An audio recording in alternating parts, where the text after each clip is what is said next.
വയനാട് എംപിയായി പ്രിയങ്ക ഗാന്ധി സത്യപ്രതിജ്ഞ ചെയ്തു. ഭരണഘടനയുടെ ചെറുപതിപ്പ് ഉയർത്തിക്കാട്ടിയായിരുന്നു പ്രിയങ്കയുടെ സത്യപ്രതിജ്ഞ.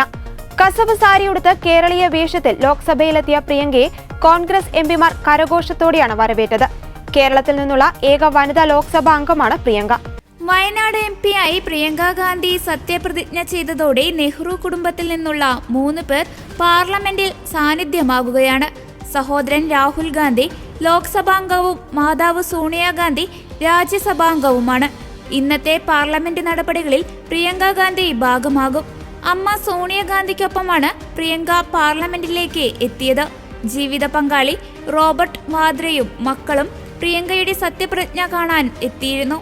വയനാട്ടിൽ മുൻ MP രാഹുൽ ഗാന്ധിയുടെ ഭൂരിപക്ഷത്തെ മറികടന്ന് 4 ലക്ഷത്തിലേറെ വോട്ടുകൾക്കായിരുന്നു പ്രിയങ്കയുടെ കന്നി വിജയം. ഏറെ നാൾ കോൺഗ്രസ് സംഘടനാ ചുമതല വഹിച്ച ശേഷമാണ് ജനപ്രതിനിധി എന്ന കുപ്പായം പ്രിയങ്ക അണിയുന്നത്. ലോക്സഭാ സന്ദർശക ഗാലറിയിൽ പ്രിയങ്കയുടെ സത്യപ്രതിജ്ഞയ്ക്ക് സാക്ഷിയാകാൻ സോണിയാഗാന്ധിയും എത്തിയിരുന്നു.